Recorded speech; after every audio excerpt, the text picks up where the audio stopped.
This video is brought to you by Practical Music Theory for the Rock Guitarist, my new book, which is a comprehensive guide to all aspects of music theory necessary for playing rock guitar.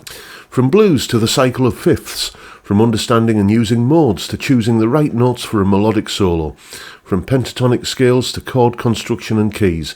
It's all covered in a clear and concise manner. With accompanying video demonstrations, jam tracks and tabs, you'll learn to use the knowledge you gain in accessible ways that make sense for less than the cost of a few guitar lessons. Check out the link in the description for more details. Hello chaps, welcome once again to John Robson Guitar Tuition. As always, I do hope you're well.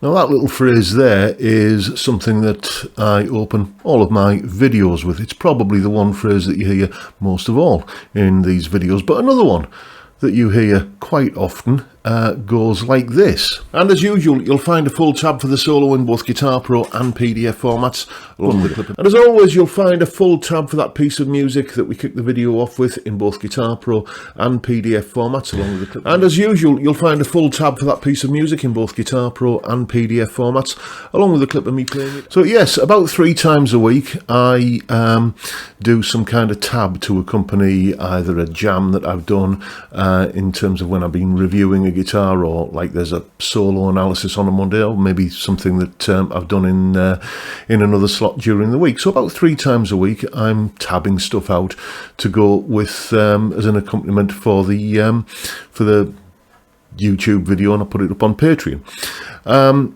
And I was watching a good pal of mine a few weeks ago, Steve Cassidy. If you're not aware of his channel, I'm sure you are, but if you're not, go and check him out. I'll put a link to his channel down below. And in one of his live streams, he does a fantastic live stream every Thursday evening, so check that out. In one of his live streams, he was kind of interacting with the people in the chat, and the subject of tab came up. Now, Steve is, as well as being a fellow YouTuber, he's also a fellow guitar teacher.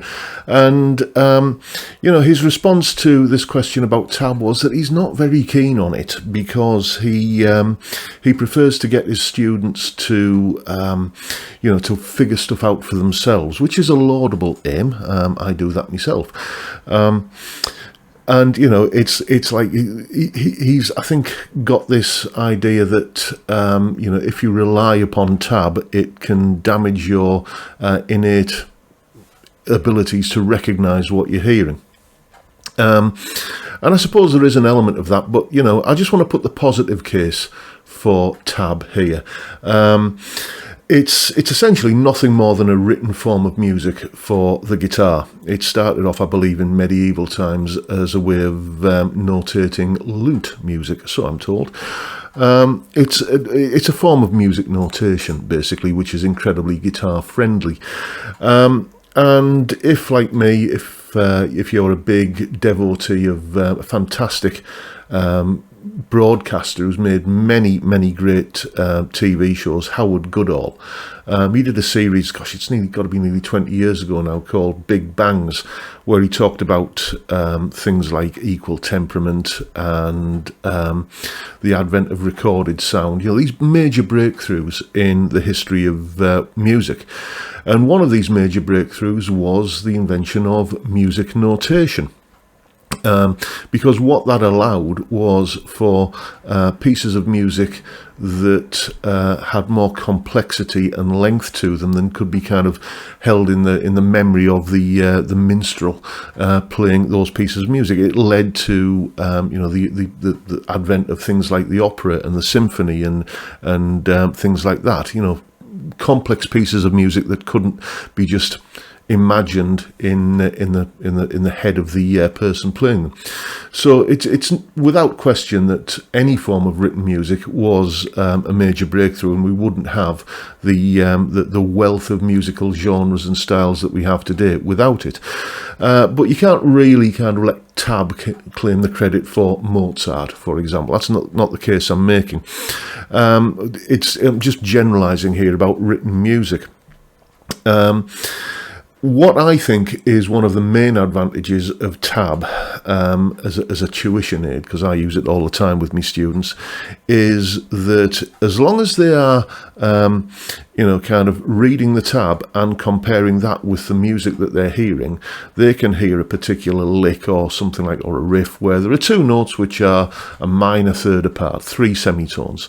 And if they can see that those two fret numbers on the tab are 3 semitones apart, and then they can hear that, then, and you associate one with the other, then that's the beginnings, I think, of interval recognition. You can see what it looks like, and you can hear what it looks like, and you can, being able to see what it looks like in the tab and then play that on the guitar, and then recognize what it sounds like. That is, it teaches you to recognize what you're hearing, and you get to a point after you've been doing it a while where you can look at a piece of tab and kind of hear it in your head. You don't have to press the play button as you can do with Guitar Pro, or it's slightly more budget conscious version, Tux guitar. The other thing that Guitar Pro tabs do, of course, is if you're not familiar with Guitar Pro, it's basically like a MIDI tab software thing where you can see the tab on screen and you can press play and it will play it for you, and it allows you to kind of loop things and slow them down and kind of master a tricky lick with a lot more accuracy. And also it stops you kind of going down that rabbit hole of thinking that the timing of a lick is this when it's actually that, because you can actually, as I say, play the tab and hear it and get the actual sound of it imprinted in your brain.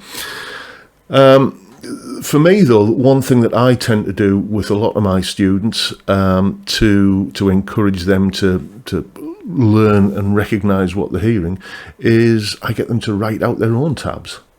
Just basic stuff at first, just draw 6 lines on a piece of paper and then, transcribe stuff. Justin Sanderco, isn't it, from Justin Guitar? I remember years ago he did a series of lessons with Captain Anderton, and he was saying the greatest skill any guitarist can have to sort of further their development is to learn to transcribe, and I'll wholeheartedly endorse that.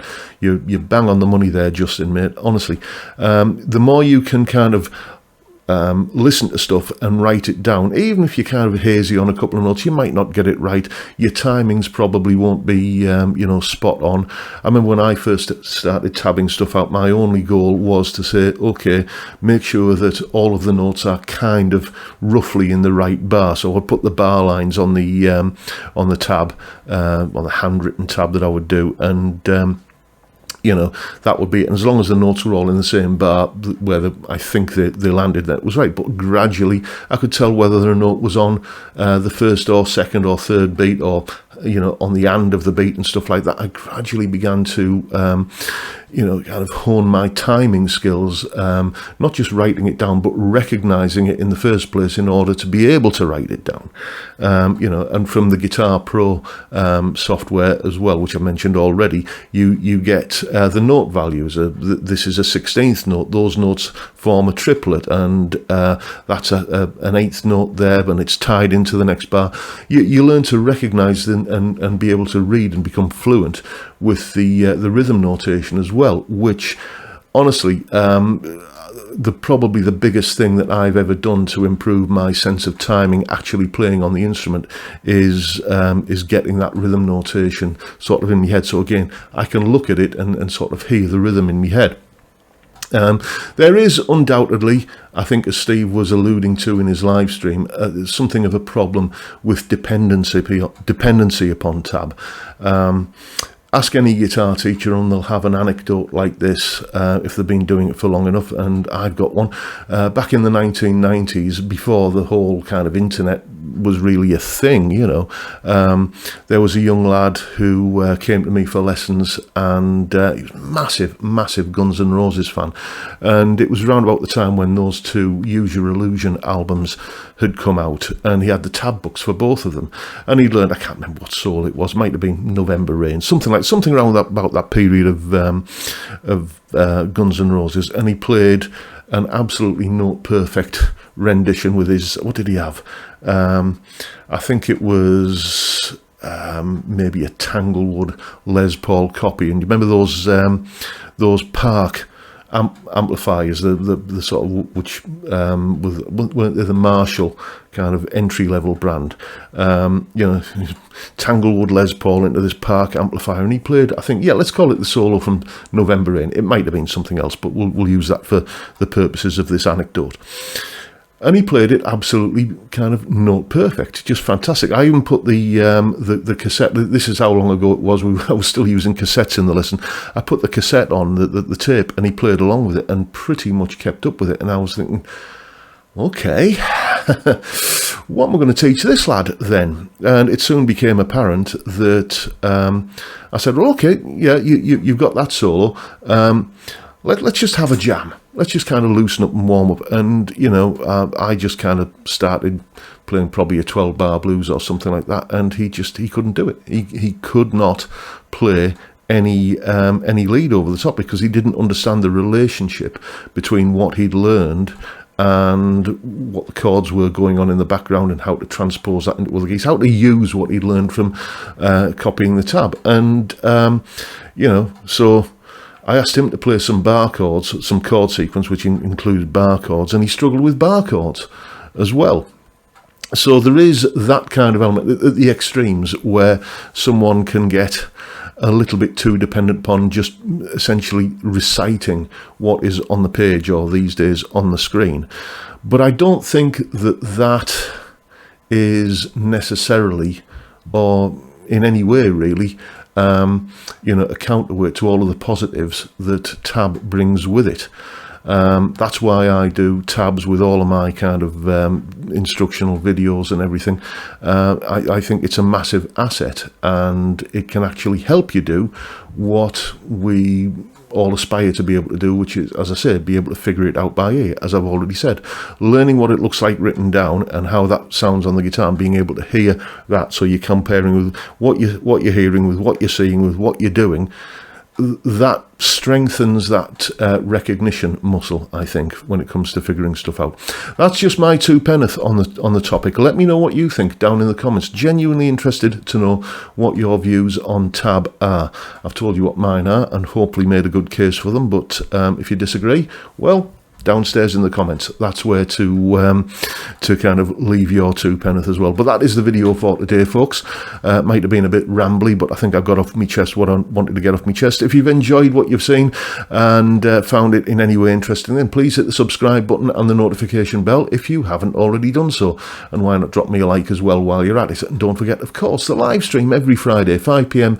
UK time, where we drink beer and talk about music and guitars and all manner of stuff. It's a great way to kick off the weekend, and I'd love to see you there if you can make it. But for now, I'll bid you all a good day and say thank you so much for watching. Thank you for your time.